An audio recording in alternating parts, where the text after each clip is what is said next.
बोल ग्यास माता की जय हो। बोल बांके बिहारी लाल की जय हो।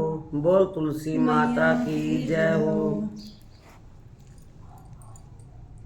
होलिका दहन के 4 दिन पूर्व फागुन के शुक्ल पक्ष की इस एकादशी का नाम अमल की एकादशी है। इन दिनों आंवले के वृक्ष में भगवान का निवास होता है, इसीलिए आंवले के वृक्ष से नीचे बैठकर भगवान की पूजा करने और आंवला खाने तथा दान करने का विशिष्ट महत्व है। ब्रह्मा जी, वशिष्ठ जी और महाराज मदधाता के मध्य संवाद रूप में है इस एकादशी की कथा। त्रेता युग में एक दिन महाराजा मदधाता ने महर्षि वशिष्ठ जी से अनुरोध किया, हे मुनिवर, यदि आप मुझसे प्रसन्न हैं तो कृपया पूर्वक मुझे कोई ऐसा व्रत बतलाएं जिसको करने से मेरा सब प्रकार से कल्याण हो। महर्षि वशिष्ठ ने उत्तर दिया, हे राजन, यो तो सभी व्रत उत्तम है, परंतु इसमें सर्वोत्तम अमल की एकादशी व्रत है।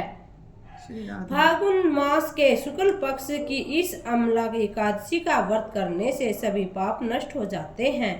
इस व्रत को करने से 1000 गांव के दान करने के बराबर पुण्य प्राप्त होता है। इस बारे में एक कथा है, मैं आपको सुनाती हूँ, ध्यानपूर्वक सुनिए। वैदिक नामक एक नगर में ब्राह्मण, क्षत्रिय और वैश्य और शूद्र चारों वर्णों के परिवार आनंद पूर्वक रहा करते थे। वहां पर सदैव वेद ध्वनियां गुंजा करती थी। पापी, दुराचारी तथा नास्तिक कोई भी नहीं था। चंद्रवंशी राजा राज्य करता था। सभी नगरवासी भगवान विष्णु के परम भक्त थे और सभी नियम पूर्वक एकादशियों का व्रत किया करते थे। प्रत्येक वर्ष के समान फागुन मास के शुक्ल पक्ष की अमला एकादशी आई। उस दिन राजा, प्रजा तथा बाल वृद्ध सब ने हर्षपूर्वक व्रत किया।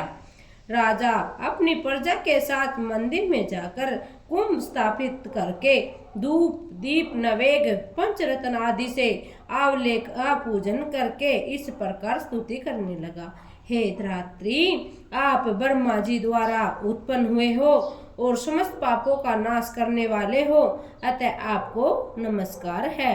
आप मेरा अर्घ्य स्वीकार करें। आप श्री रामचंद्र जी द्वारा सम्मानित हो।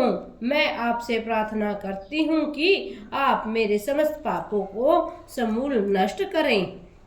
मंदिर में सब ने रात्रि को जागरण किया। रात के समय वहां एक बहेलिया आया और अत्यंत पापी और दुराचारी था। वह अपने कुटुंब का पालन जीव हिंसा करके किया करता था। उस दिन उसे कोई शिकार नहीं मिला था, अतः निराहार रहना पड़ा। भूख तथा प्यास से व्याकुल वह बहेलिया मंदिर के कोने में बैठ गया और विष्णु भगवान तथा एकादशी महात्म्य की कथा सुनने लगा। इस प्रकार अन्य मनुष्यों की भांति उसने भी सारी रात जाकर बिता दी। प्रातःकाल आकर सबने भोजन किया। कुछ समय के बाद बहेलिये की मृत्यु हो गई। अमला की एकादशी का व्रत व जागरण करने के कारण अगले जन्म में उस बहेलिये ने राजा विदुरथ के घर में जन्म लिया। उसका नाम वसुरथ रखा गया।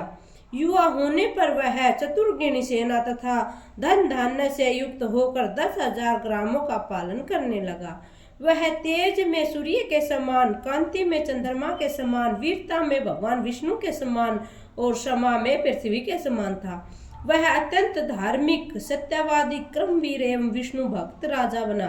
प्रजा का पालन, यज्ञ करना तथा दान देना उसका नित्य क्रम था। एक दिन राजा सूरत शिकार खेलने के लिए वन गया। देव योग से वह मार्ग भूल गया। रात्रि हो जाने पर उस वन में एक वृक्ष के नीचे सो गया। थोड़ी देर के बाद पहाड़ी मलेच्छ वहां आ गए और राजा को अकेला देखकर मारो मारो की आवाजें लगाते हुए सूरत की ओर दौड़े। वे मलेच्छ कहने लगे कि इस दुष्ट राजा ने हमारे माता पिता, पुत्र, पुत्र आदि अनेक संबंधियों को मारा है तथा देश से निकाल दिया है, अतः वह इसको अवश्य मारना चाहिए। ऐसा कहकर वे म्लेच्छ अस्त्रों का प्रहार करने लगे। अनेक अस्त्र शस्त्र राजा के शरीर पर गिरते हुए नष्ट हो जाते और उनका वार पुष्पों के समान प्रतीत होता। तब उन म्लेच्छों के अस्त्र शस्त्र उल्टा नहीं प्रहार करने लगे, उल्टा उन्हीं पर प्रहार करने लगे। वे घायल होने लगे। इसी समय राजा को भी मूर्छा आ गई। उस समय राजा के शरीर से एक दिव्य स्त्री उत्पन्न हुई। वह स्त्री अत्यंत सुंदर वस्त्रों तथा आभूषणों से अलंकृत थी, मगर उसकी भुरकटी टेढ़ी थी और आंखों से लाल लाल अग्नि निकल रही थी। वह स्त्री म्लेच्छों को मारने दौड़ी और थोड़ी देर में उसने सब म्लेच्छों को काल के गाल में पहुंचा दिया। जब राजा सोकर उठा तो म्लेच्छों को मरा हुआ देखकर सोचने लगा कि इन शत्रुओं को किसने मारा है। वह ऐसा विचार कर ही रहा था कि तभी आकाशवाणी हुई, हे राजा, इस संसार में विष्णु भगवान के अतिरिक्त कौन तेरी सहायता कर सकता है। इस आकाशवाणी को सुनकर राजा अपने नगर को चला आया और सुखपूर्वक राज्य करने लगा। महर्षि वशिष्ठ जी आगे बोले, हे राजन, यह अमला की एकादशी के व्रत का प्रभाव था। जो मनुष्य इस एकादशी का व्रत करते हैं वे सभी कार्यों में सफल होकर अंत में विष्णु लोक को जाते हैं। बोल विष्णु भगवान की जय हो। बोल सच्चे दरबार की जय हो। बोल राधा रानी सरकार की जय हो। जोड़ी सरकार की जय हो। बरसाने